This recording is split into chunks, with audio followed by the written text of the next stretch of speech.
Doncs la importància de fixar marcs estables que afavoreixen la inversió. En segon lloc, donar suport a polítiques d'I+D que trobin metalls substitutius, no? Perquè quan uns siguin més cars o més difícils d'aconseguir o estiguin en llocs més complicats d'accedir-hi, en països, diguem-ne, doncs hi pugui haver-hi alternatives. En tercer lloc, el foment del reciclatge de les matèries primeres un cop ja s'han utilitzat, i per últim assegurar la resiliència de la cadena de subministrament, que això és una miqueta de tot. Doncs això és el que ens explicarà a bastament el Joaquín avui. Joaquín té una característica, que és una persona, és un universitari, però que viatja constantment per tot el món a explotacions mineres i està... L'altre dia, quan preparàvem això i el vaig tocar per parlar, estava en una mina d'or a la República Dominicana, diguem-ne, però sempre està en un lloc 4 del món i torna i va i ve. Vull dir que es coneix molt bé sobre el terreny tot el sector i està en contacte amb experts internacionals de molts països. Per tant, és un luxe tenir-lo amb nosaltres aquí. Jo li vaig demanar una cosa també, que dic, home, hi ha veus que sempre diuen, bueno, escolta, però és que en liti n'hi ha molt poc i el liti s'acabarà i si ara comptem els cotxes que s'han de fer i el liti que s'ha de gastar i el liti que existeix, doncs ja ho veiem que els cotxes elèctrics no seran tots elèctrics mai i per tant el que hem de fer és anar a peu. Bé, ara ridiculitzo, diguem-ne, però d'alguna forma hi ha un discurs d'una limitació molt notable de matèries primeres i ell diu, bueno, sí però no, diguem-ne, doncs jo li vaig demanar, doncs estaria bé que aquest sí però no pronunciïs i donis la teva opinió. La teva opinió i sobretot les teves argumentacions. I això suposo, si hi ha temps, també podrem parlar d'això. En fi, jo li dono la paraula a ell, Joaquín, quan tu quieras, i que comenci la festa. Buenas noches y muchas gracias, Daniel, por la invitación. Voy a intentar compartir la pantalla. ¿Ya puedes? Sí, puedes. Vale.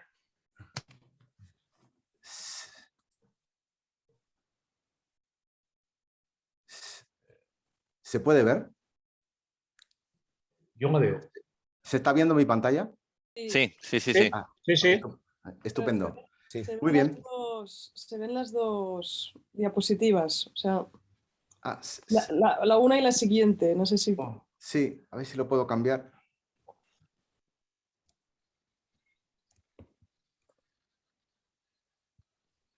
¿Ahora? Aún probablemente arriba con cambiar de pantalla o usar presentación con diapositivas.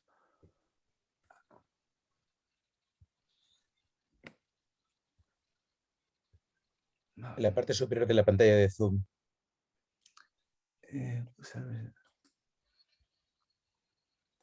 Ahí. Sí. ¿Ahora sí? Perfecto. Gracias. Perfectísimo. De acuerdo. En la Universidad de Barcelona hemos trabajado durante la pandemia con Vivi Collaborate y no tengo mucha experiencia en Zoom. Muy bien. Bueno, cuando Daniel me pidió juraría que era agosto, de participar en esta tertulia y hablar sobre este informe, mi primera, bueno, por supuesto le dije que sí, pero después, realmente cuando me he puesto a mirar el informe, la primera impresión era, bueno, yo había leído el resumen ejecutivo que había de este report, pero es un informe realmente denso, ¿no? Estamos hablando de 287 páginas de informe. Lo primero que quiero transmitir es que es imposible resumir, ¿no?, en corto tiempo 287 páginas, y yo he centrado un poco lo que traigo como resumen para presentar de este informe de la Agencia Internacional de la Energía, es sobre todo lo que está basado en recursos minerales. Es la parte más de recurso. El informe incluye toda una valoración y diferentes estudios de escenario de sustituto, por ejemplo, de metales que pueden estar en las diferentes tecnologías de energía renovable, yo de esto no entraré en detalle. Entraré más en lo que responde tal vez al título del informe, que es el papel que juegan los minerales o metales en la transición energética. He dejado aquí lo de Clean Energy porque es un término que realmente, de una visión de alguien profesional de ciencia de la Tierra, el concepto de que realmente son energías limpias, pues esto daría seguro para otra tertulia, y más bien son tecnologías basadas en energías renovables, ¿no? Pero el concepto de limpio, pues yo creo que al final de la tertulia también quedará de alguna manera reflejado que estrictamente la huella de CO2 que tienen muchos de los metales necesarios para, que son necesarios para la fabricación de esta tecnología distan de ser estrictamente limpio, ¿no? El informe en sí identifica una serie de riesgos.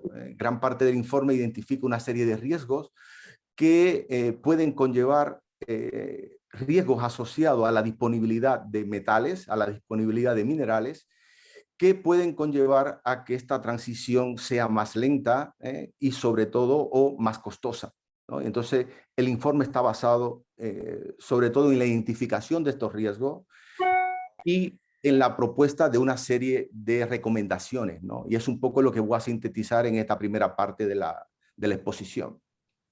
En la segunda parte, me he tomado la libertad de traer alguna serie de factores que juegan un papel importante en lo que es la industria minera y que indiscutiblemente creo que hay que tener en cuenta para afrontar, ¿no?, los problemas, la problemática que el informe de la Agencia Internacional de la Energía recoge. Antes de empezar, también me gustaría recordar simplemente que este informe es de mayo de este año, del 2021. En octubre del 2020, la Agencia Internacional de la Energía había sacado también un informe con mucho detalle sobre todo un estudio de escenario hasta el 2050 en un escenario de cero emisiones. Curiosamente, en ese informe del 2020 de la Agencia Internacional de la Energía no dice prácticamente nada sobre la disponibilidad de metales. ¿Cómo puede condicionar esa transición energética la disponibilidad de metales, de recursos minerales?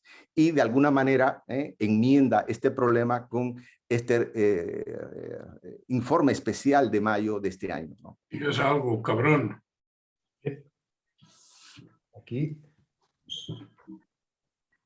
¿Alguien tiene un micrófono abierto por ahí? Sí, sí, sí. A ver, bueno, a ver, voy a hacer una cosa, voy a mutear a todos, ¿vale? Y luego desmuteate tú, Joaquín.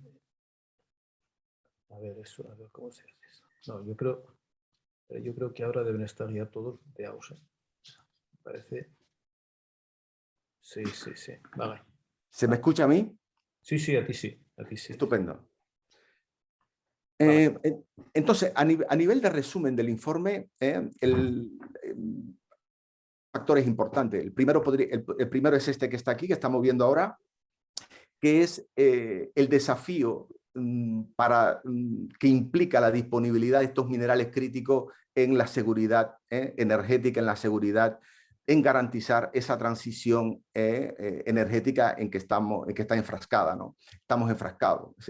En ese sentido, reconoce por una parte que la transición implica una dependencia total de materias primas minerales, que implica un incremento en la demanda de minerales y metales, por supuesto, que el sector energético se convertirá en un consumidor muy importante de minerales, según se va acelerando, se va implementando el proceso de transición, y que esa demanda de minerales en un escenario de desarrollo sostenible como mínimo se incrementará 4 veces la demanda de metales, sobre todo con las tecnologías relacionadas con los vehículos eléctricos.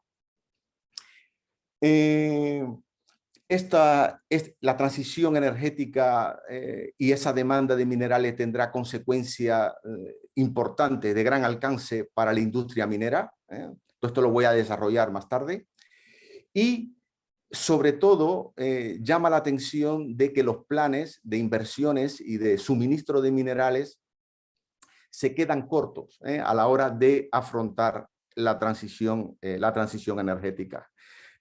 Y que ese riesgo de esa planificación de suministro y de inversiones, que no es la deseada, puede conllevar a que esta transición sea más costosa y más lenta.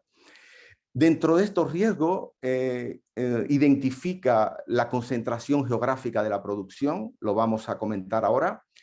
El largo proyecto, el tiempo de maduración de un proyecto minero, puede tardar tranquilamente 10, 15, 16, 20 años. Entonces, ese desarrollo de un proyecto no hay una capacidad rápida a una demanda del mercado, y es un problema grande de este sector. Por otra parte, la calidad de la mena, la calidad del recurso mineral. Aquí hay un buen ejemplo, aquí mismo en la península ibérica se está explotando cobre en Río Tinto, en la provincia de Huelva. Eso es una mina que los geólogos denominamos sulfuros masivos. Esas minas a nivel mundial, tradicionalmente la ley de cobre, el contenido de cobre está por encima de un 1%, y actualmente se está sacando cobre de esta mina y es viable, es rentable, por supuesto, el proceso minero con contenido en cobre por debajo de 0,5%. En los mercadillos esos de Navidad, pues, que están al aire libre. Sí, también pues, allí. Incluso en esos mercadillos también, en todas partes. Pues, mira, mi madre ya... Daniel. ¿Sí? ¿Me escucháis? Sí, te escuchamos. Sí, Ahora sí. bien. Tenemos problema del directo. Por otra parte, otro riesgo importante es todo lo relacionado con la parte ambiental y social, el impacto ambiental y social que las minas en general, los proyectos mineros generan. Y esto es cada vez, el escrutinio de la población es mucho mayor, y muchos proyectos que son viables desde el punto de vista económico. Eso está pasando actualmente, por ejemplo, en América Latina es muy típico, están detenidos simplemente por la presión social, ¿no? Y el estudio, el impacto ambiental que ese proyecto minero puede desarrollar. Y finalmente, otro de los riesgos que identifica el informe son riesgos asociados a cambio climático. Por ejemplo, el mercado del litio, gran parte de esos recursos que están entre Argentina, Chile y Bolivia, el estrés hídrico de esa zona es extremadamente grande, y lo mismo pasa con la explotación de cobre en gran parte de Chile, por poner solamente un ejemplo. Entonces, si esto lo miramos, para graficarlo un poco, la dependencia de estos metales se puede ver muy bien en esta diapositiva que tengo aquí ahora, qué es un coche eléctrico y qué es un coche convencional, ¿no? En el coche eléctrico, indiscutiblemente, hay toda una serie de metales que son necesarios para fabricarlo, que no eran necesarios para fabricar un Mustang de 1990, por ejemplo, ¿no? Estoy hablando, por ejemplo, de cobalto o de tierras raras, o de litio, ¿no? Eso es con respecto al transporte, pero con respecto a las diferentes tecnologías de generación pasa lo mismo. Tanto lo que es la fotovoltaica como todo lo que son los aerogeneradores son de alguna manera consumidores importantes de metales, y de muchos metales que están en proporciones muy bajas. Su contenido en la corteza terrestre es extremadamente baja. Aquí pongo un ejemplo. Es decir, cuando hablamos de litio y de baterías de litio, es importante el ejercicio. Es decir, en la corteza terrestre, en toda la corteza terrestre, estamos hablando de un metal que está por debajo de 100 partes por millón, de 100 gramos por tonelada en la corteza terrestre. Cuando hablamos del cobalto, para esas baterías de iones de litio también, estamos hablando de un metal que está en la corteza terrestre por debajo de 30 partes por millón, 30 gramos por tonelada. Y ese es el desafío. Muchas de estas tecnologías están basadas en metales que son metales minoritarios, metales escasos en la corteza terrestre.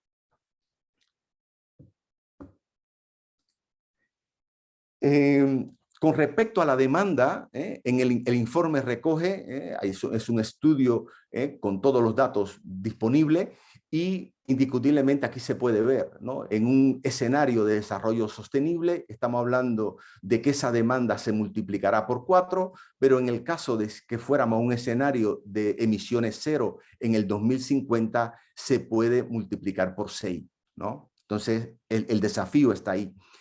Y si miramos el crecimiento de la necesidad de muchos de estos metales, pues también lo podemos ver, ¿no? En el caso del litio, 40 veces, en el caso del cobalto, 21, y en el caso del níquel, casi 20.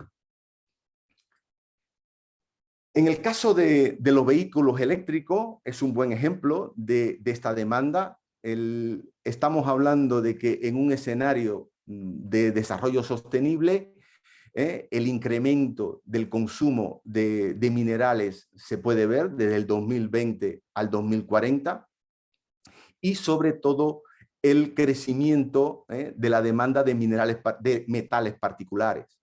Llama la atención sobre todo la demanda del litio y del níquel. Estamos hablando de 40 veces más que en el 2020. En el caso de estos dos metales, litio y níquel, y en el caso de otros metales estamos hablando de 30 veces más. En cualquier caso, yo después de leer el informe, quiero llamar la atención en que esto es una fotografía, por supuesto, de diciembre del 2021, y estoy convencido que esto cambiará.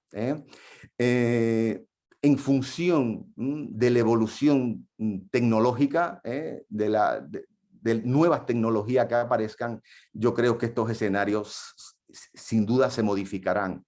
Un ejemplo de esto es, por ejemplo, en temas de batería, la sustitución de cobalto por níquel. Hoy por hoy el precio del cobalto en el mercado mundial está alrededor de $69.000 una tonelada, mientras el níquel está alrededor de $19.000 una tonelada. Con respecto al impacto que va a tener en la minería, el estudio también es una fotografía muy clara de cómo va a crecer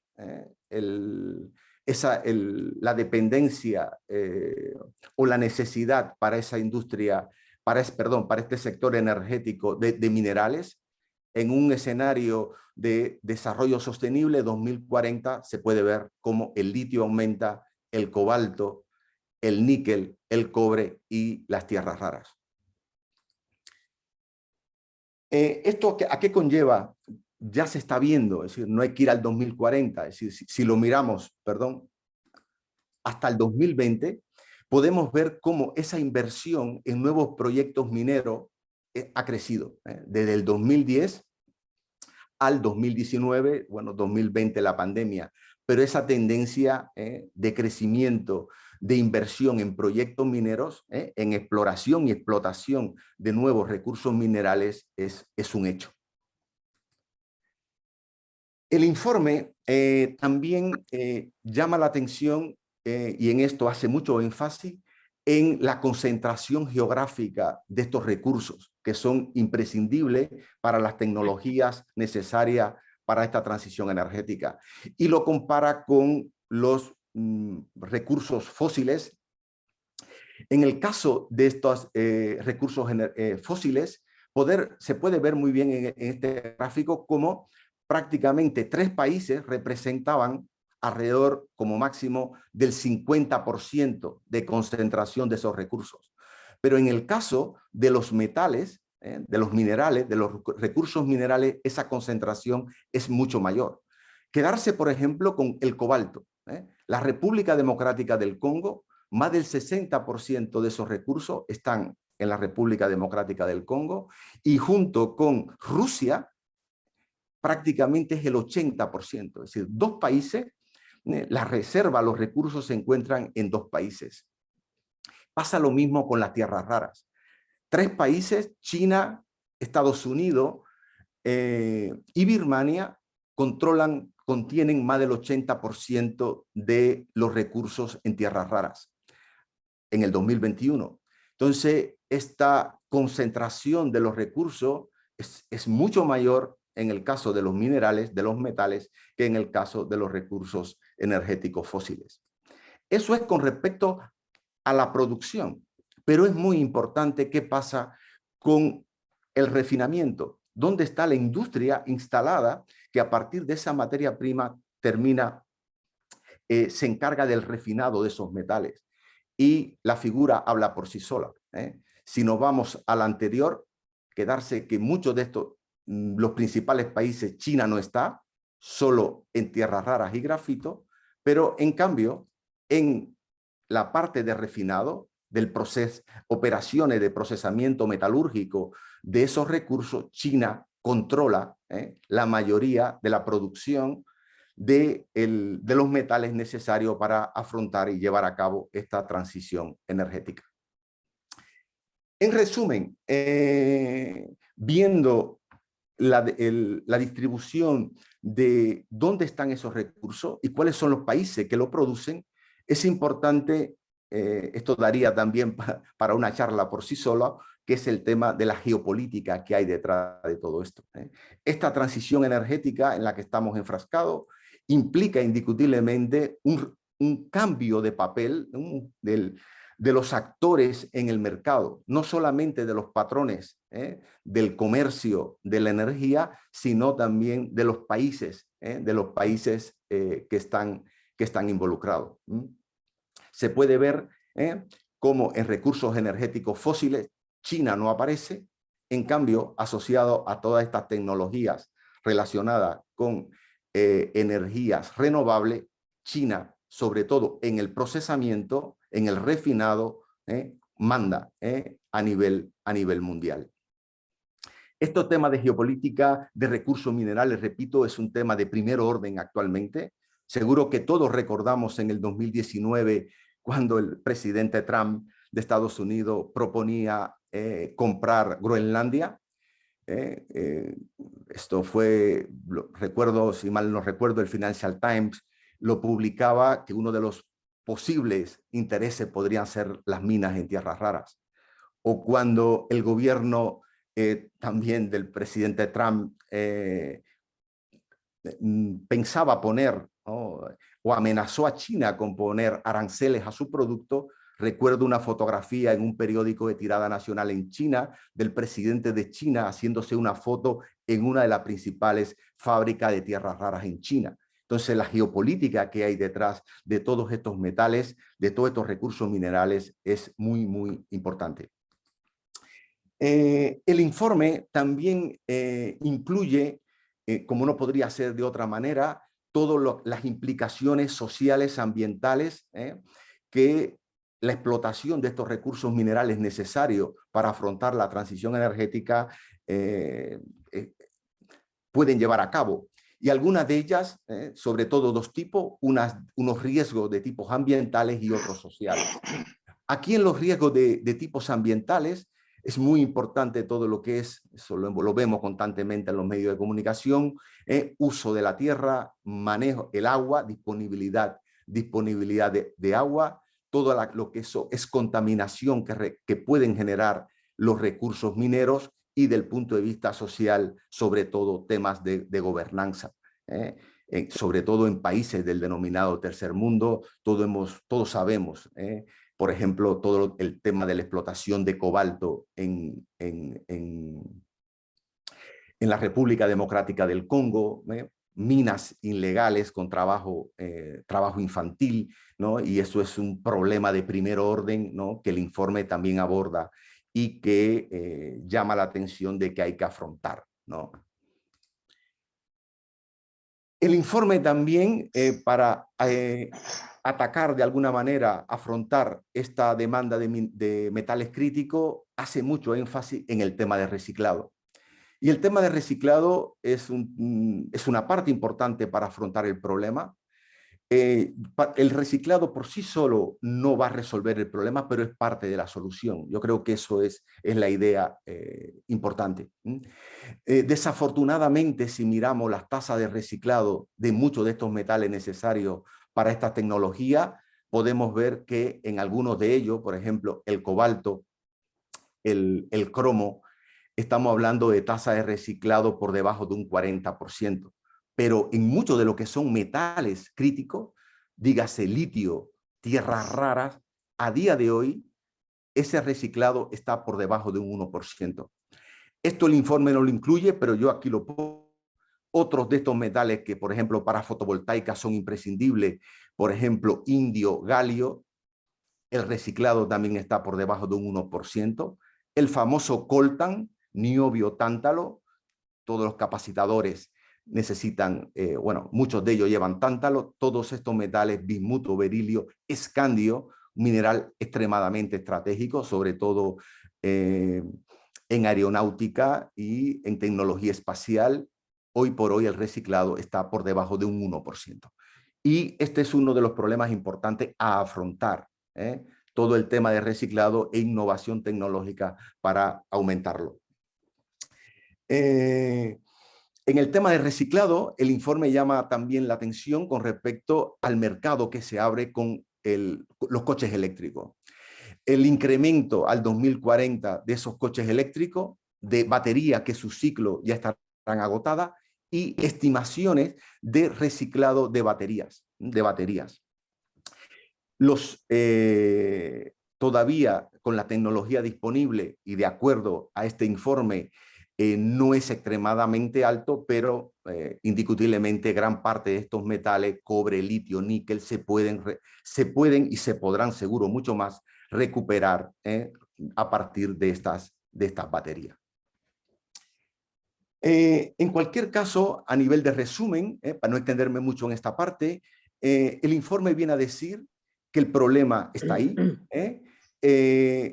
La transición energética con la tecnología disponible a día de hoy son totalmente dependientes de la disponibilidad de recursos minerales y sobre todo de metales escasos, que lo que es la explotación minera de esos recursos y sobre todo el procesado genera CO2. Aquí hay un impacto ambiental importante de generación de CO2 asociado a la extracción minera y al procesado, pero en cualquier caso el informe, cuando compara todo el ciclo de vida de esas emisiones de un vehículo eléctrico con un vehículo convencional de motor de combustión interna, pues no queda duda, de acuerdo a los datos que el informe brinda, de que las ventajas de estas tecnologías basadas en energía renovable son claras, ¿no? La Agencia Internacional de la Energía termina con 6 recomendaciones claves necesarias para la seguridad de abastecimiento de estos minerales, metales críticos para el proceso de transición energética. El primero es diversificar las fuentes. ¿Cuáles son las fuentes disponibles que tenemos de esos metales? De eso hablaré ahora a continuación. Innovación tecnológica, muy importante, por supuesto, innovación tecnológica, aumentar el reciclado, muy importante la resiliencia de la cadena de suministro y la transparencia del mercado. Esto es muy importante, la transparencia del mercado. Muchos de estos metales críticos necesarios en la transición energética no se comercializan en mercados transparentes. Es decir, no es el cobre que podemos ir a la bolsa de Londres y saber qué está pasando con el cobre. Muchos de estos metales, repito, la transparencia es muy escasa, ¿no? Y el informe hace énfasis en esto, en que la importancia de la transparencia de estos del mercado de estos metales críticos. Por otra parte, los estándares ambientales, sociales, de gobernanza, tienen que incrementarse, tienen que aumentar. Y finalmente, llama mucho la atención o incide en la importancia de la colaboración entre productores y consumidores. A nivel de síntesis del informe, viene a decir que la transición energética a día de hoy es totalmente dependiente de la disponibilidad de recursos minerales. Algunas consideraciones finales de lo que he contado es esto, lo que leemos constantemente en los medios de comunicación, es totalmente dependiente de la disponibilidad de minerales. Los objetivos de una transición energética hacia energías renovables dependen de la disponibilidad de estos metales. Otras consideraciones generales es que Europa es totalmente dependiente de la importación de esas materias primas minerales críticas. Pongo algunos ejemplos: tierras raras, todos esos imanes permanentes necesarios para el aerogenerador, para los coches eléctricos. Europa, esto es un report de la Comisión Europea del 2020, más del 95% de esas tierras raras ligeras y tierras raras pesadas dependen de China. Más del 60% del cobalto que consumimos proviene de República Democrática del Congo. Más del 80% del niobio proviene de Brasil, y toda la industria automovilística europea, los catalizadores de los coches, gran parte de ese platino o rodio, más de un 70% proviene de Sudáfrica, y el paladio, el 40% viene de Rusia.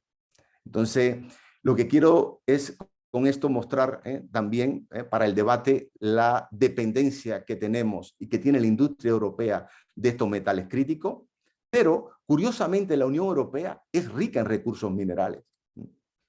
Este es un mapa muy sintético del Servicio Geológico Francés, del BRGM, y como se puede ver, muchos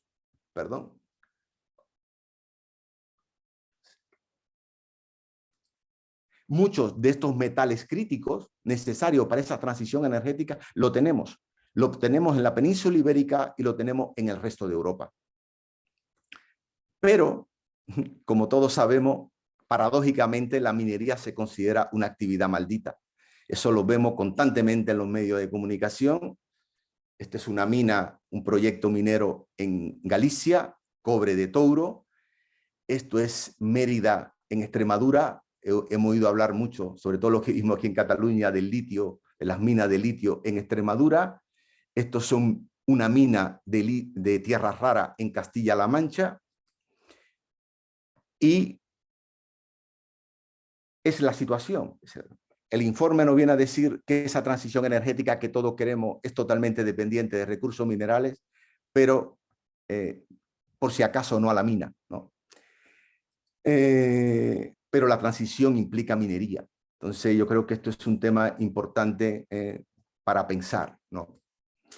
A nivel también de reflexiones finales, todos conocemos este libro, de una importancia, este trabajo, de una importancia máxima para llegar a toda la conciencia medioambiental que hoy tiene la sociedad, pero yo simplemente traigo aquí los escenarios de que los metales se acaban.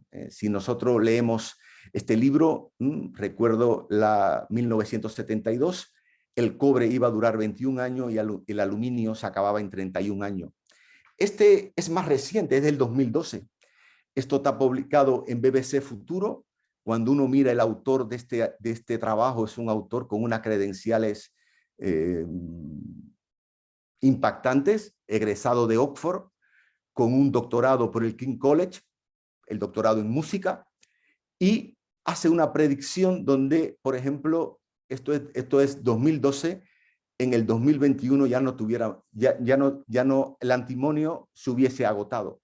Y yo lo que quiero transmitir es que hay que tener mucho cuidado con todo este tipo de trabajos categóricos donde ponen fecha de caducidad a los metales. La cruda realidad, ¿cuál es? Esto, por ejemplo, es un trabajo del año pasado. Pongo solamente un ejemplo. Esto es Australia. La producción de cobre desde 1950 al 2016 no ha dejado de crecer. Los recursos no han dejado de crecer. En el caso del cobre, lo mismo pasa para el zinc, ¿no? Y esto pasa con la mayoría de las materias primas minerales. Hay que tener mucho cuidado con estas predicciones también en el sentido de qué se está usando.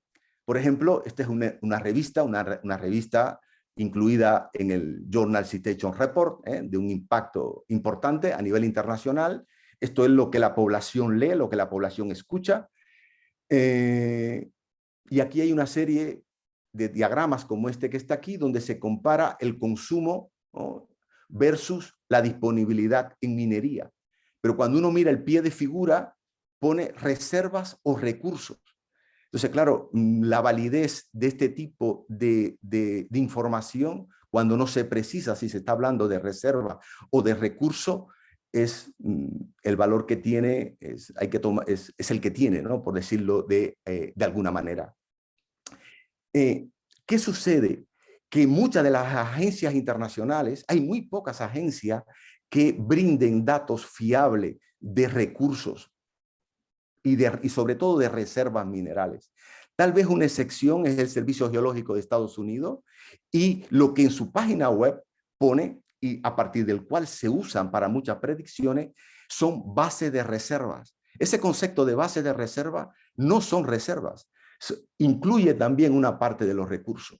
Por otra parte, es importante tener presente que muchos de estos metales necesarios para la transición energética, teluro, indio, galio, por ejemplo, no hay datos, no disponemos de datos fiables. No hay minas específicas para extraer indio, para extraer galio. Muchos de estos metales se extraen como subproducto durante el refinado de zinc, cobre, plomo, estaño, que son el objeto principal de la explotación. Lo que quiero transmitir como idea es que necesitamos estudios, necesitamos datos para que estas predicciones realmente sean válidas.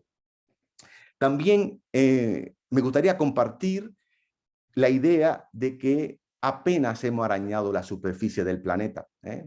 Esto es una realidad desde el punto de vista geológico.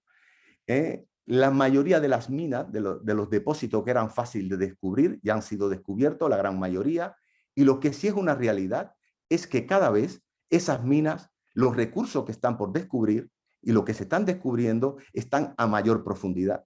Estamos hablando de minería donde el recurso se puede estar extrayendo a más de 1 kilómetro de profundidad.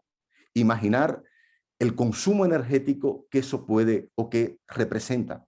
Lo que quiero decir o transmitir, por lo menos es mi visión, que los recursos minerales están lejos de agotarse.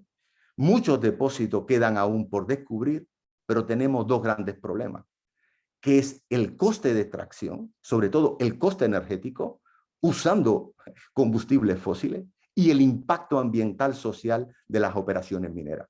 No es, desde mi punto de vista, que esos recursos minerales se van a agotar. Claro que son finitos y en el tiempo a escala se pueden agotar, pero no a corto plazo, no a mediano plazo. La limitación viene puesta por el coste de extracción, sobre todo energético, y el impacto ambiental social de las operaciones mineras. Voy terminando. Importante para afrontar el problema es la innovación tecnológica. Pongo solamente un ejemplo. Esto es un Toyota Prius, depredador de tierras raras. Podemos ver las diferentes partes del Prius. Consume tierras raras ligeras y pesadas en diferentes partes del coche. Y esto es innovación tecnológica. Estos son ya relativamente antiguos, del 2018, pero se ve muy bien en Toyota como de la segunda, tercera a la cuarta generación del Toyota Prius, el consumo necesario de tierras raras pesadas, en este caso terbio y disprosio, va disminuyendo. Inclusive, la dirección futura es cambiar, sustituir las tierras raras pesadas, que son más escasas, más difícil de encontrar, más concentrada su recurso, por tierras raras ligeras. Entonces, en todo este proceso de transición energética, innovación tecnológica es crítico. ¿De dónde podemos, de una visión de geología, de dónde podemos sacar estos metales? En primer lugar, recordar cuando se hablaba de depósitos no convencionales de hidrocarburos, fracking, por ejemplo, pues depósitos no convencionales de recursos minerales. Este es un ejemplo que mi grupo de investigación ha trabajado. Esto es el suroeste de la República Dominicana. Estos son yacimientos de bauxitas. Esa bauxita es una mena de aluminio. Esa bauxita en estos barcos iba directamente a China. Esta es una mena que se paga por aluminio. Se ha trabajado toda la vida. Es la principal mena de aluminio. Guinea es el mayor productor mundial. Pero esta bauxita, que es una mena de aluminio, también puede contener minerales, de tierras raras. Aquí lo tenéis, minerales de tierras raras en bauxitas. Esto hasta hace muy poco nadie lo investigaba. Entonces, aquí hay un recurso donde se está generando un impacto, porque se está extrayendo ya bauxita para aluminio, pero no se ha evaluado completamente qué otros metales críticos, metales de valor, que dan un valor añadido a esa explotación, pueden haber. Y esto hoy por hoy es un objeto importante de exploración, que son los depósitos no convencionales. Por otra parte, tenemos los fondos marinos.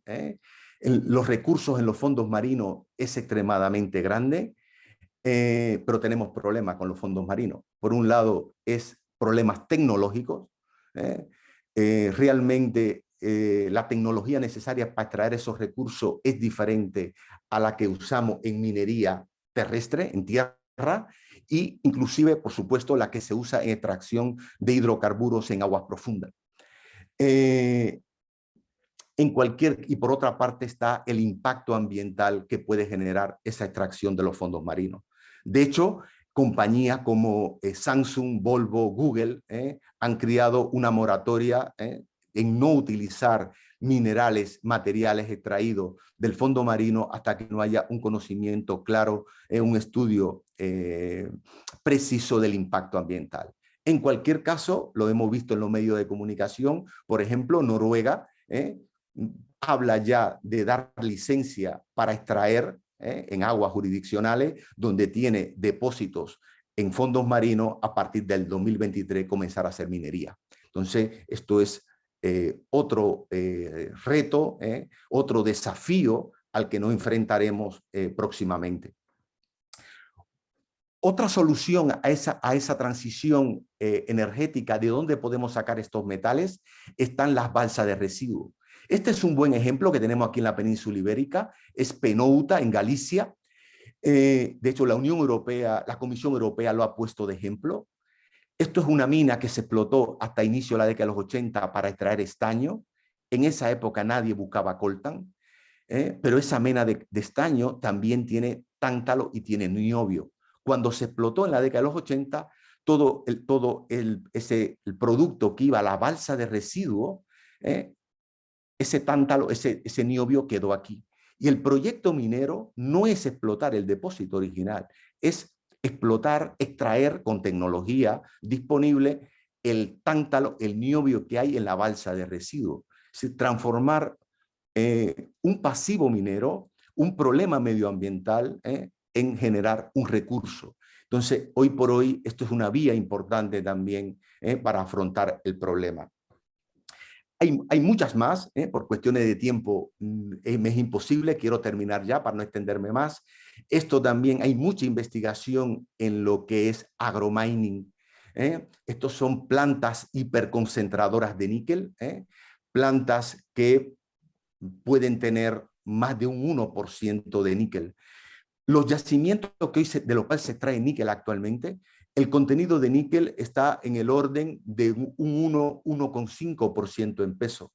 La savia de esta planta, de alguna de estas plantas hiperconcentradoras de níquel, llegan a tener 16% en peso de níquel.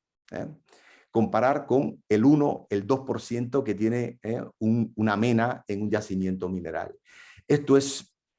Hay muchos grupos trabajando a nivel mundial en temas de agromining. Estos son pruebas pilotos hechas en Albania, donde tenemos agricultores de metales.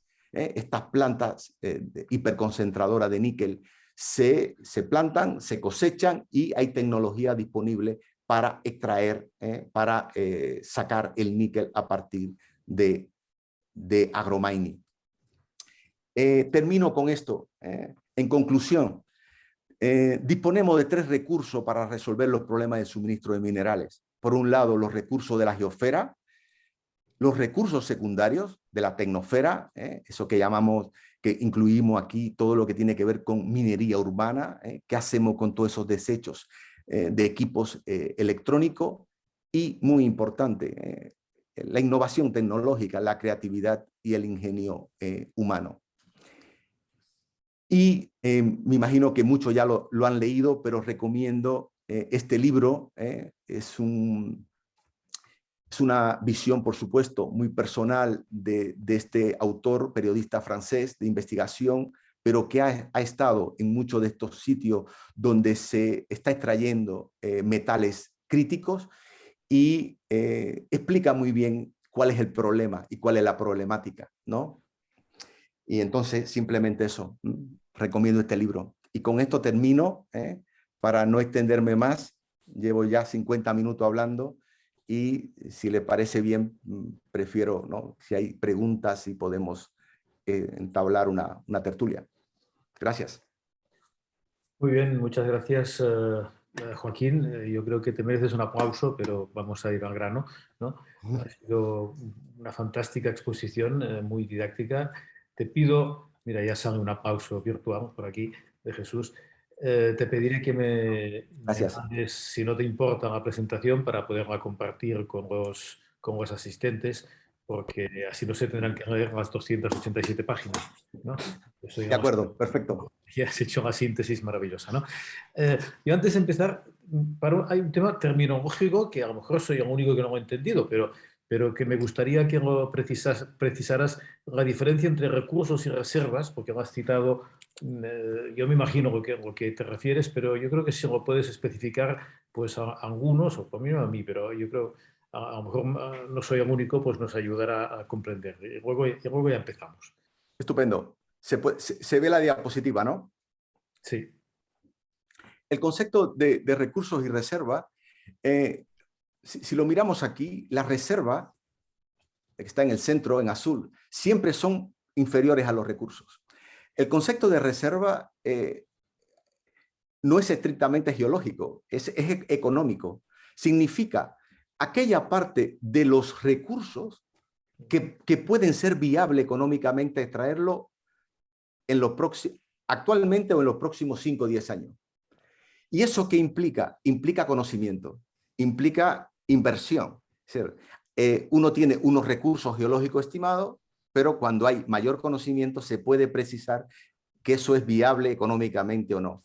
Por ejemplo, unos recursos identificados pueden estar estimados a partir de una malla de sondeo cada 100 metros o cada 200 metros, por decir algo.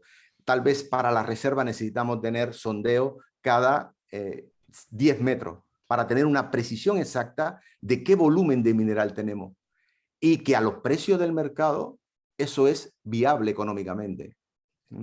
Se obtiene un beneficio. Entonces, las empresas mineras, la idea es transformar recursos en reserva, pero como siempre eso implica dinero. Vale, a ver, yo como veo que de momento no hay muchas preguntas, creo que podemos hacerlas de forma verbal, es decir, que las haya expuesto pueda formularlas con su lenguaje directamente. Entonces, Pep, tú tienes, bueno, de momento es el único que has intervenido aquí con algunas preguntas concretas. Te invito a que te desmutees y plantees las preguntas o sea, los comentarios que tienes a realizar. No, gracias, muy interesante, Joaquín. Gracias. No, la primera pregunta es sobre el informe.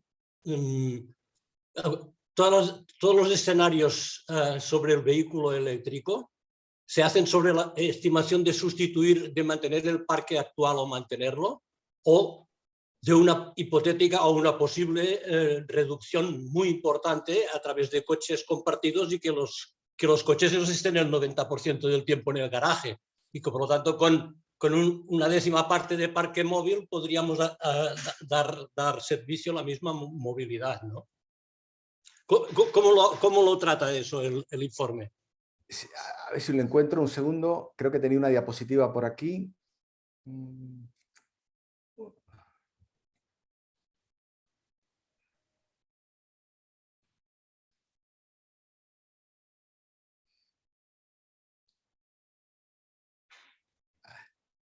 No lo encuentro, Pep. Pero si mal no recuerdo, prácticamente es un escenario donde ir con la estimación que tenían de crecimiento de vehículo eléctrico, que no recuerdo el dato, pero no recuerdo los detalles. Lo tenía en una diapositiva, pero no lo encuentro ahora. Bueno, no, creo que es interesante porque si hay que sustituir todos los carros actuales, todos los coches actuales por eléctrico es una cosa, pero a lo mejor con un tercio o con una cuarta parte hay suficiente. Y la otra pregunta también referente a la emisión de CO2 en los procesos de mineración y de procesamiento que han salido, aparecen también en esos gráficos de nuestros datos los de minerar y procesar uranio. Que yo recuerde, no. No, bueno, porque es que las omisiones son muy importantes en la vida, ¿no? Aquello que nos enseñaron de pequeños, Claro. pecar de acción o de omisión. Sí, Y sí. a veces hay omisiones dolosas, ¿no? Sí, seguro. Va. Totalmente de acuerdo. Gracias. Pere Roura, endavant. Sí, Pere? Pere? No, vale. Alfons, volies dir alguna cosa? Val, sí, em sentiu? Sí, endavant. No, primer, pues, agrair-li molt al Joaquín, no? la presentació, perquè ha estat molt esclaridora. Com un parell de comentaris així, de dir que quan es comentava, per exemple, el tema d'aquest nou mapa geopolític de relacions que donen els minerals crítics, a vegades també es dona la impressió de que un substitueix l'altre, però realment el que passa és que aquest es solapa amb el necessari que continua vigent, que és el dels combustibles fòssils, perquè, com ha comentat el Joaquín, ha d'haver una base fòssil per poder extraure tots aquests materials crítics. La segona cosa, que quan es parla de concentració geogràfica, l'Agència Internacional de l'Energia no parla de les empreses, per exemple, xineses que estan actuant a la República Democràtica del Congo. Per tant, l'hegemonia xinesa sobre aquests materials és encara més gran del que surt en les transparències de l'informe. L'informe, evidentment, una mica el que apuntava el Pep Centelles també, no qüestiona el model econòmic. Per tant, sempre ens estem anant amb un model de creixement i aquests multiplicatius del 40 vegades del liti és amb un business as usual del model econòmic. Que això, en termes, que també ho ha explicat molt bé Joaquín, en termes d'impactes socioambientals en terceres poblacions, doncs, jo, de veritat, per mi és estraïdor que es posi amb un llenguatge tan asèptic i amb un gràfic 40 vegades més d'extracció de liti. Quants quilòmetres quadrats vol dir d'acaparament de terres? Això és un tema bastant rellevant. Però la pregunta que jo li volia fer, per tots aquests comentaris, és entendre una mica més els termes de mercat. Com es compren i es venen aquestes matèries primeres? Perquè potser en els mercats dels hidrocarburs ho tenim una mica clar, el mercat global del petroli, el gas, contractes bilaterals o hubs internacionals, però el tema de les matèries primeres crítiques, on es mercadeja? També hi ha futurs dels materials crítics? Gràcies. Sí, es un poco lo que comentaba tal vez previamente. Hay muchos metales que son metales base, que por supuesto son mercado bastante transparente, por ejemplo el cobre, ¿no? Y son mercados de que se compra a futuro, pero en el caso de los metales que son minoritarios, es que la transparencia es mínima. Muchos de estos mercados son directamente entre gobierno, como China, sobre todo el papel que tiene en África, ¿no? No hay transparencia. El mercado de hidrocarburos es mucho más transparente que el mercado de recursos minerales, sobre todo de estos minerales, metales que son críticos para la transición energética. No hay información. La información es muy oscura. Es de alguna manera lo que el informe también pone de manifiesto, la importancia de que esos mercados sean más transparentes. Hay mucha política también en venta de estos recursos o tener acceso a estos recursos que van enmascarado política de cooperación, pero no hay información. En conclusión es que no hay información, hay muy poca información. Val. Pere Roura? Pere? No l'entenc, no ens sent el Pere. Bueno, li donaré accés a través del xat. Mentrestant, Olga, sisplau, vols fer la teva pregunta? Sí, gràcies. Em sentiu bé? Sí. Hola, Joa, què tal? Hola, Olga. Recordaràs que és un plaer retrobar-te després d'haver sigut alumna seva a l'assignatura de dipòsits minerals.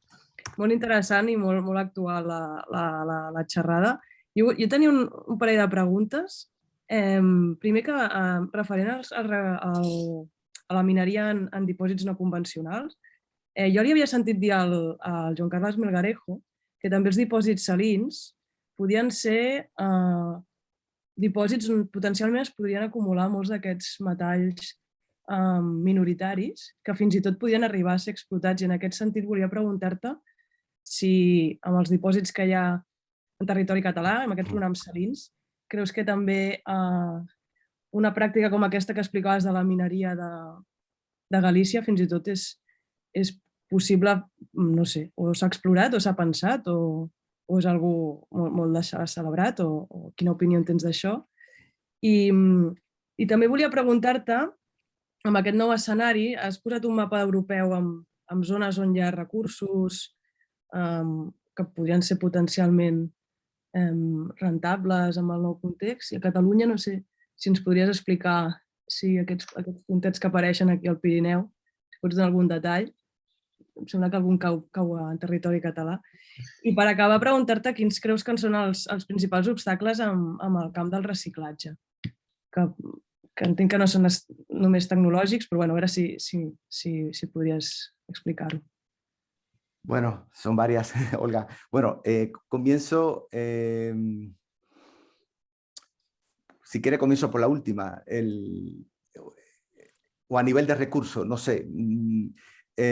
A nivel de reciclado, claro, yo no soy experto, pero indiscutiblemente hay una parte importante del reciclado que tiene que ver con diseño. En eso, bueno, todos sabemos ya, ¿no? La Unión Europea en todo este cambio a una economía circular, eso se tiene en cuenta, pero gran parte tiene que ver con el diseño de los materiales, ¿no? Si no está pensado en el diseño ya para que se pueda reciclar, energéticamente poco eficiente, ¿no? Y muchas veces hay a nivel de laboratorio, a escala de laboratorio, resultados que son alentadores, pero después cuando se ha intentado a escala semi-industrial o industrial, pues no ha dado los resultados esperados. En cualquier caso, yo soy muy optimista con esto. Yo estoy convencido que cuando ya hay muchos grupos trabajando a nivel mundial en temas de innovación tecnológica para reciclado, ¿no? Y esto con unas políticas claras en que se tenga en cuenta el diseño ya pensado para reciclar estos materiales, pues muchos de estos metales se podrán reciclar. Si recuerdas un poco lo que creo que había una diapositiva, como hay muchos de ellos que ya, no sé, en el caso, por ejemplo, del platino, ¿no? En los catalizadores de los coches, estamos hablando de 60% que se puede reciclar, ¿no? O del níquel, o cobre. El desafío está sobre todo en lo que son más raros y más escasos. Con respecto a Cataluña, el potencial minero de Cataluña, bueno, corre por ahí por internet. Escribimos para el Congreso de Economía un trabajo sobre potencialidad minera e historia minera de Cataluña. Cataluña es un país minero por definición, ¿no? La historia de la minería en Cataluña es apasionante, ¿no? Eso lo dejamos escrito, estaba en este volumen del Congreso de hace 2 años, si mal no recuerdo, Daniel, ¿no? ¿O 3? Sí. 3, 4. 3.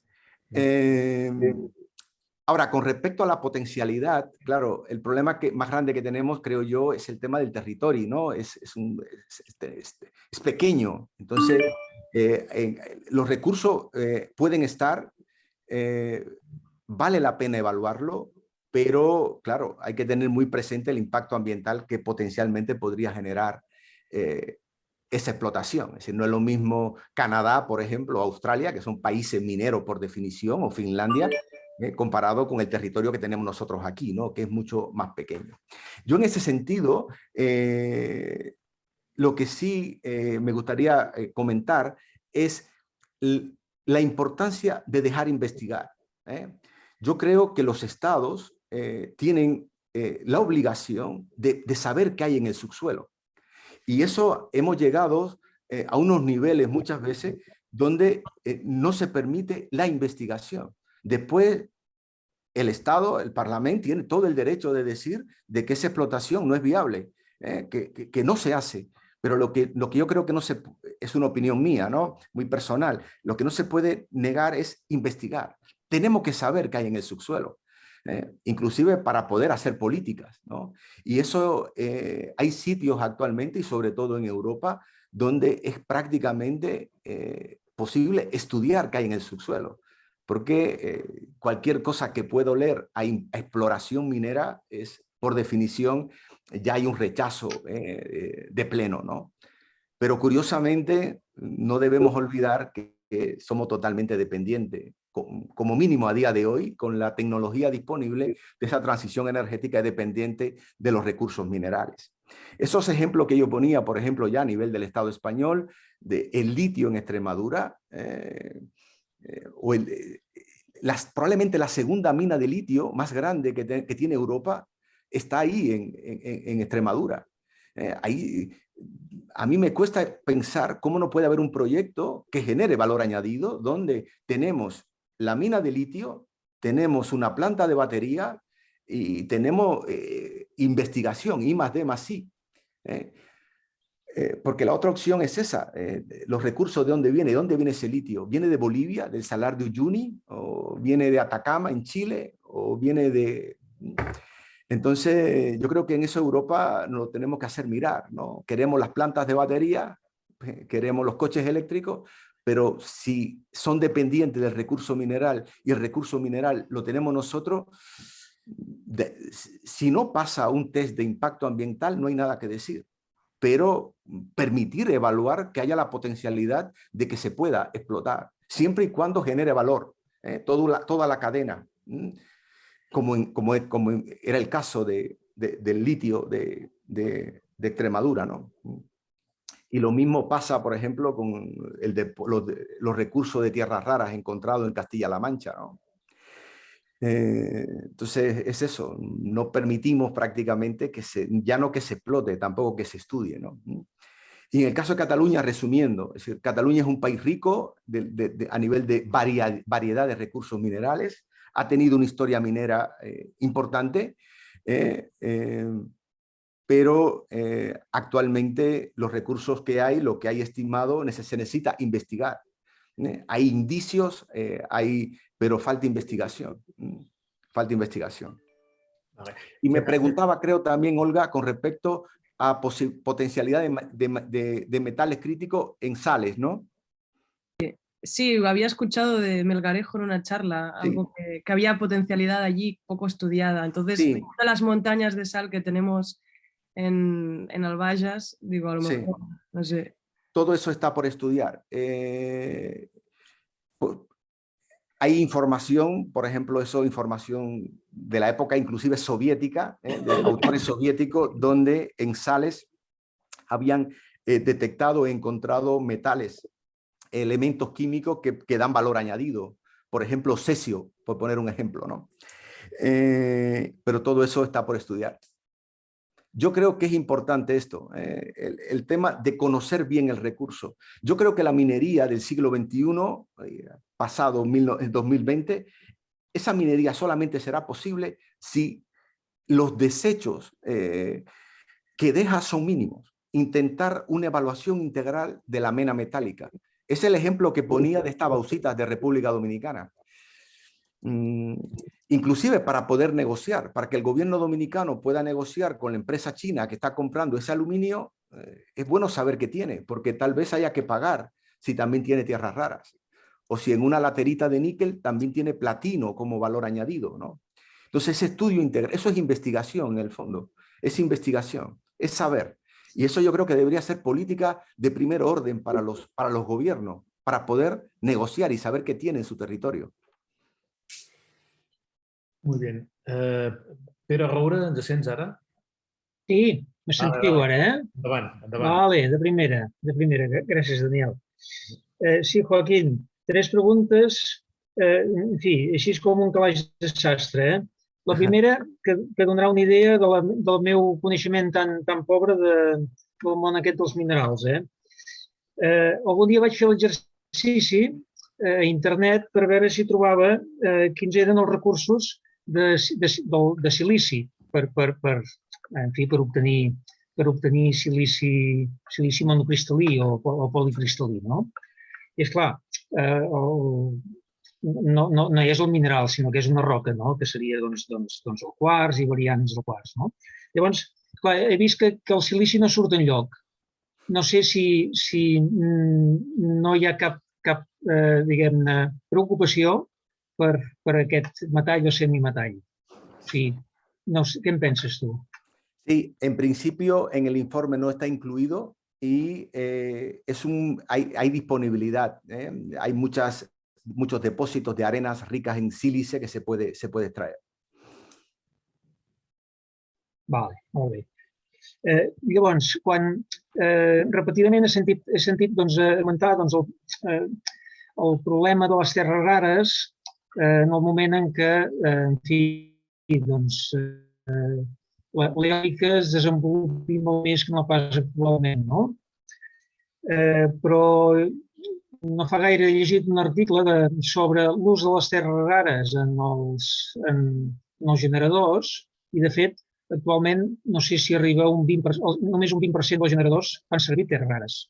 Vull dir que no deixa de ser curiós que fins ara es poden construir aerogeneradors de 5 megawatts, per tant ja de mida molt considerable, tot amb, diguem-ne, el rotor i l'estator de coure i, diguem-ne, que l'escassetat vindrà dels que hi ha per construir, no? Però resulta que es construiran amb el risc que hi hagi escassetat. Llavors, jo em pregunto, i com és que no es continua utilitzant el coure? No sé si m'entens. O sigui, potser si continuem utilitzant el coure, que és molt més abundant, doncs no tindrem aquest problema amb les terres rares, no? Claro. No, probablemente hay alguien en el grupo que pueda explicar mucho mejor que yo, pero indiscutiblemente, por lo que he leído, hay aerogeneradores donde para los imanes permanentes, sobre todo a nivel de eficiencia, es crítico en la tecnología todavía tener tierras raras. Sí, no, però actualment no són la majoria d'aerogeneradors que treballen amb terres rares, amb imants permanents. Són molts que treballen, per dir-ho d'alguna manera, 100% amb coure. Pero los que trabajan offshore, la mayoría llevan tierras raras en los motores, ¿o no? Perdón, en los imanes necesitan imanes permanentes, tierras raras, ¿no? De fet, l'ús de l'imant permanent el que fa és facilitar el manteniment, diguem-ne. Sí. Per exemple, si hi ha una apagada que baixa, diguem-ne, que es talla la connexió, per dir-ho d'alguna manera, i els molins s'aturen, jo he entès pel que he llegit, per tornar-los a posar en marxa, si es tracta d'imants permanents és molt més senzill que no pas si el generador és tot de coure. Correcto. Sí, jo havia entès això, que aquest és un... I esclar, si és a terra, doncs és un problema més petit que no pas si és al mar, no? Sí, sí. I finalment volia fer algun comentari sobre el cobalt i el reciclatge. Esclar, la història del reciclatge també és una, diguem-ne, és una cursa on ens anem posant cada vegada problemes més importants. O sigui, per dir-ho d'alguna manera, si continuem fabricant les bateries amb cobalt, doncs aquestes bateries tenen el seu reciclatge econòmicament és més rendible, perquè el cobalt és car.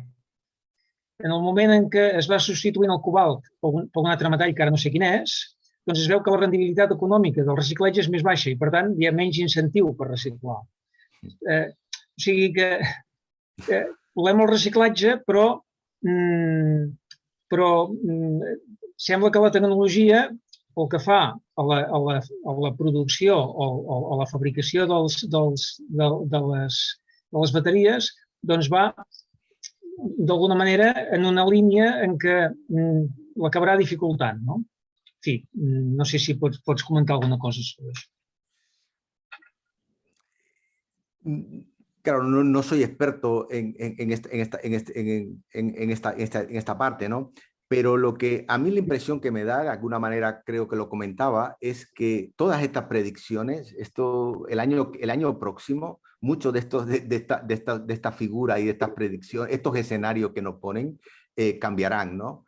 En el caso de las baterías se está viendo, ¿no? El tema sobre todo de cambiar cobalto por níquel en el cátodo de la batería, ¿no? El precio del cobalto, esto cambiaría.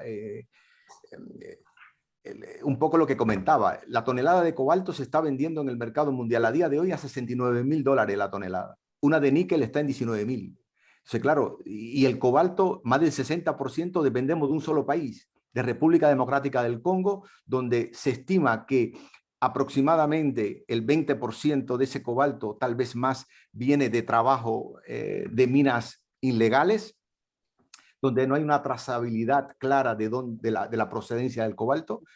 Claro, si eso lo logramos tecnológicamente cambiar por níquel, el níquel, la disponibilidad de recursos de níquel es mucho mayor. Estamos hablando que una tonelada de níquel está alrededor de $19.000 y la variedad de países que tienen ese recurso es mayor. Entonces yo creo que todos estos cambios tecnológicos harán que todos estos escenarios se vayan actualizando muy rápidamente. Vale, muchas gracias. Gracias. Blanca Racionero, tenías la palabra. Sí, muchas gracias, Joaquín. Hemos oído que la extracción y sobre todo la producción, refinería, está geográficamente concentrada y eso significa que los impactos ambientales y sociales también se concentran en esas regiones, aunque los beneficios de estos materiales se comparten mayormente en el mundo occidental solamente. ¿Cómo crees que podemos repartir equitativamente los impactos y beneficios de la transición? Y solamente para terminar, quiero compartir que también hay impactos sociales y ambientales en el reciclaje, que hemos estado hablando un poco ahora, y que otra vez el reciclaje de estos materiales está geográficamente concentrada y hay poca trazabilidad y transparencia también, o sea que nos encontramos en un poco los mismos retos que en la extracción primaria. Y aquí llego a la misma pregunta que antes, ¿cómo crees que podemos repartir mejor, más equitativamente los impactos y los beneficios de la transición, a tu parecer? Bueno, pregunta muy interesante y de difícil respuesta para mí, porque entramos, yo creo, en parámetros para responder donde parten por el modelo de sociedad y el modelo de consumo, ¿no? y una política económica global de crecimiento continuo, ¿no? Entonces aquí hay muchas derivadas, ¿no? En cualquier caso, ¿cómo podemos de alguna manera? Yo creo para mí lo más importante, una cosa importante es el Estado, los estados. Es decir, países que de alguna manera tienen que tener un Estado fuerte, que puedan negociar y establecer unos pactos con estas empresas mineras donde todo el mundo gana. Es un negocio indiscutiblemente, pero que eso puede, que eso que llamamos desarrollo sostenible, que gran parte o una parte importante de esa inversión y de ese impacto social, económico que se produce en el país o en la comunidad, eso repercuta, las ganancias repercutan en el país. Eso indiscutiblemente pasa por tener un Estado fuerte, un Estado y que desafortunadamente en muchos países, como todos sabemos, eso no existe, por el tema de la corrupción de muchos de estos gobiernos, pero yo puedo poner ejemplo de sitios donde, por lo menos por mi experiencia, puede funcionar, ¿no? Pongo un ejemplo ahora reciente. La semana pasada estábamos, como comentaba Daniel al inicio, en República Dominicana. Esto se puede ver en la prensa dominicana, donde, por ejemplo, para afrontar la pandemia, en el caso de República Dominicana, si miran los índices de vacunación, es uno de los países que está en la cabecera en América Latina. Y para afrontar toda esta pandemia, gran parte de la ayuda vino de empresas mineras, sobre todo de una empresa minera que es la más grande en República Dominicana, es una empresa de oro que explota una de las minas de oro más grandes también de América Latina, que se llama Pueblo Viejo, y se puede consultar en los medios de comunicación. Es decir, de hecho, los royalties de la empresa hasta el 2023 hubo un adelanto al gobierno dominicano para poder afrontar de alguna manera los efectos, ¿no? de la pandemia, ¿no? Entonces yo creo que por una parte está Estado que puedan negociar con estas compañías, y por otra parte está qué puede hacer ese denominado primer mundo, que son los que van a beneficiarse o nos vamos a beneficiar en primer término de esta transición energética. Y una parte estaría en ese costo medioambiental. ¿Somos capaces de asumirlo? ¿Somos capaces de asumirlo? ¿Por qué no podemos poner mina en Europa, ¿no? En Europa, ¿no? Si hay un Estado fuerte, un parlamento con toda la situación que puede haber, pero cuando lo comparamos con un país del tercer mundo donde hay un control parlamentario, es Europa, ¿por qué no queremos mina, ¿no? Entonces, aquí también está la conciencia nuestra. Si ese metal viene de África, viene de América Latina o Asia o China, o de la frontera con Mongolia en China, que todos hemos visto cómo se traen las tierras raras de allí, pues es un problema. Entonces yo creo que algo tenemos que sacrificar también.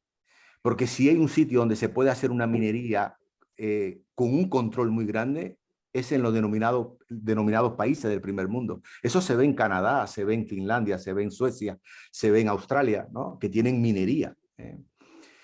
Entonces, bueno, es parte de la solución. Pasar. Sí, hola. Gracias por la ponencia, Joaquín, y gracias, Daniel. Dos cosas que han salido y una cuestión de reflexión que creo que me gustaría saber tu opinión. En primer lugar, yo creo que el litio de Extremadura no es rico no tiene la riqueza suficiente para la batería, y por eso el proyecto decayó, porque sí que, pero a pesar de eso, sí que tiene la riqueza suficiente como para acumulación de energía en energías renovables, que sería el uso más adecuado en un modelo de transición hacia la descarbonización. Pero bueno, estas son preguntas que hay que hacerle a otra gente, que evidentemente coincido contigo, ¿no? Un tema que igual alguien de los que está en la sala conoce, creo que alguien me hizo saber que Arabia Saudita se pronuncia como líder en exportación de hidrógeno a Europa, y básicamente por una cuestión, porque en la purificación del agua del mar estarían obteniendo metales y tierras raras que financian todo el proceso de purificación de agua de mar, que sería uno de los factores más caros. Es decir, cómo obtenemos un beneficio de la nada o de algo que no estaba considerado como coste, algo parecido a lo que estabas hablando de República Dominicana. Yo quiero hacerte dos preguntas. Yo tengo la sensación que la minería urbana tiene un gran futuro y que además está asociada con la proximidad y con la responsabilidad social. Sin embargo, no termino de ver futuros despejados ahí. Y en segundo lugar, la economía se ha basado en el desarrollo en base a esquilma o consumo de recursos. No sé si fue por esa razón o no, de ahí surgió la fiscalidad al petróleo, a los combustibles fósiles. ¿Tú crees que estamos ante una fiscalidad a los metales, a los minerales, a la minería en sí, como digamos,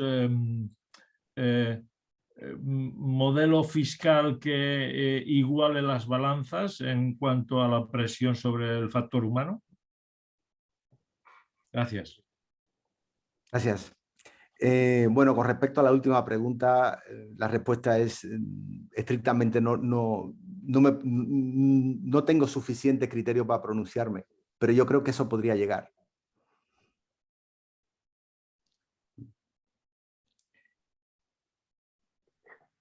A día de hoy creo que no, pero que podría ser similar a lo que ha pasado con el petróleo, sí, siempre y cuando este escenario de dependencia se mantenga, ¿no? Y no hayan sustituto y sigan, porque lo hemos visto, ¿no? En las diferentes diapositivas, y el cambio del orden global inclusive, de los diferentes roles a nivel de países, a nivel de mercado, ¿no?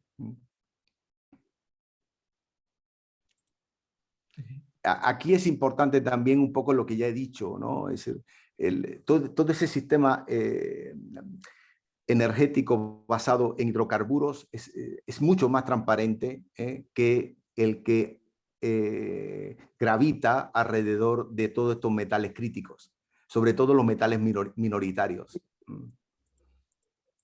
Es evidente que la fiscalidad tendrá que ir en función de la transparencia.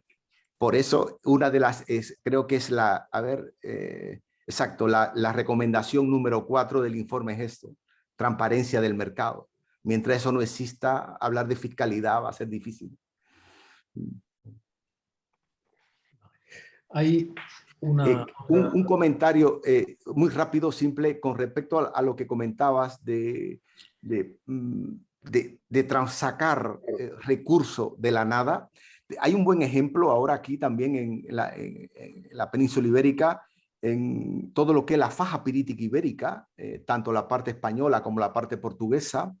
Uno de los problemas más grandes que hay es el drenaje ácido de mina. Esa minería, tanto por un drenaje ácido asociado a la minería como uno que es natural, ¿no? Por las masas de sulfuro que afloran. Entonces esas son las imágenes que seguro que hemos visto de estas presas o lagos de agua roja. Es un agua muy ácida, un agua que si metemos una cinta de pH, si no ha llovido hace 2 semanas, ese pH está por debajo de 1 o de 1,5. Eso genera un problema al medio hídrico muy grande porque genera acidez, ¿no? Todo lo que es la cuenca hidrográfica del río Odiel y del mismo río Tinto, que desembocan han tenido contaminación por esto, ¿no? Y lo que quiero decir es que hay un grupo reciente, que está también grupos de colegas de aquí, de la IDAEA en Barcelona, junto con colegas de la Universidad de Huelva, que han encontrado tierras raras dentro de esos drenajes ácidos. Y de hecho tienen una prueba piloto ya enviada a Finlandia y probablemente puedan recuperar tierras raras de esas balsas, de esos drenajes ácidos. Y eso podría conllevar inclusive con los recursos que se obtengan a ayudar en todo el proceso de remediación medioambiental, ¿no? Entonces, en síntesis, yo creo que soluciones mágicas no tenemos. Tenemos, como siempre, muchas soluciones que pueden ayudar, ¿no?, a enfrentar esta demanda de metales críticos para la transición energética. Vale. Jordi Almariachet, tenies una pregunta sobre agromineria. Penso que de moment és l'última. Jordi? Sí, ara, que és que no podia desconnectar a l'àudio. Res, bàsicament, preguntar-li al Joaquín, a part dels metalls que surten a la diapositiva, com està d'avançat el tema de l'agromineria? Perquè n'havia sentit a parlar fa temps, però pensava que era una cosa que havia arribat a via morta. Només per curiositat. Merci. Sí. No, la realidad es que no, está simplemente en investigación, ¿no? Hay plantas pilotos como que he puesto, esta diapositiva que he puesto aquí. Aquí en Europa tenemos grupos potentes trabajando en esto. En la Universidad, por ejemplo, de Nancy, hay grupos importantes, pero esto está a una escala todavía totalmente, en este caso del níquel, por ejemplo, que es el que he traído semi-industrial. Pero es una posibilidad también de afrontar. No será la solución, pero puede ayudar a quitar presión a la demanda en el mercado. Sobre todo en este tema de la agrominería, es importante porque en este ejemplo que ahora está en la diapositiva, esto es Albania, estos son suelos desarrollados sobre rocas ultramáficas, que llamamos los geólogos, son rocas muy ricas en magnesio y muy pobres en sílice, son suelos que no son muy fértiles y entonces, por ejemplo, el impacto positivo que tiene en la comunidad es muy grande, porque donde son comunidades generalmente pobres, pero que estas plantas hiperconcentradoras se crecen allí, ¿no? Y por tanto, esto es un tema importante a seguir, ¿no? Y a estudiar y a investigar, porque genera un impacto muy positivo en la comunidad. Muchas gracias. Vale. Hi ha una última pregunta del Pep, Joaquín, del Pep Centelles, que es ¿qué opinas del libro de Valero Tanatia, Los límites del planeta? ¿No? Si lo conoces y si puedes opinar alguna cosa. Y con esto cerraríamos, ¿no? Porque yo creo que hemos cubierto la mayor parte, a no ser que haya más preguntas. Mira, Tanatia, Los límites minerales. Aquí lo tienes, Baltasar te lo está enseñando por pantalla. Si lo conoces y lo puedes comentar. Sí, bueno, ya vieron más o menos cuál es mi posición o mi visión, mejor dicho, sobre la disponibilidad de estos estudios, muchas veces donde todo se acaba en muy poco. Yo los datos como geólogo de recursos minerales no lo veo. Está claro que los recursos son finitos. He puesto en una diapositiva dos limitaciones muy importantes, que es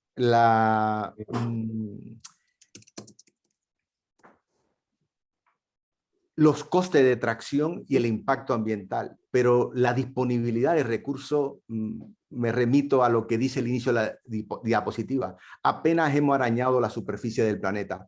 Voy a intentar ser más gráfico, a ver si encuentro un segundo. Lo podemos mirar con las tierras raras. Este es el informe de la agencia internacional.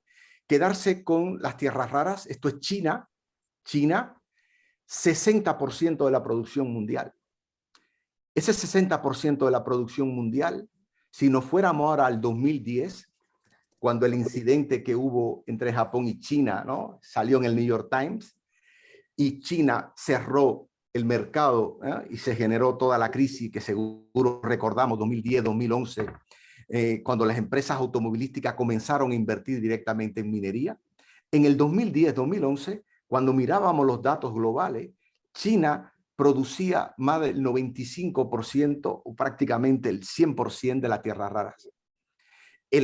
Hay una necesidad, hay unos recursos para investigar y significa que de 90%, de casi 100% de tierra rara en el 2010-2011, hoy por hoy solamente produce el 60%.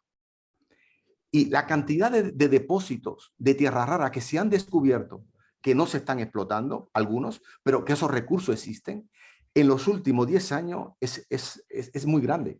Y aquí yo creo que queda muy claro en este ejemplo, del 100% prácticamente al 60%.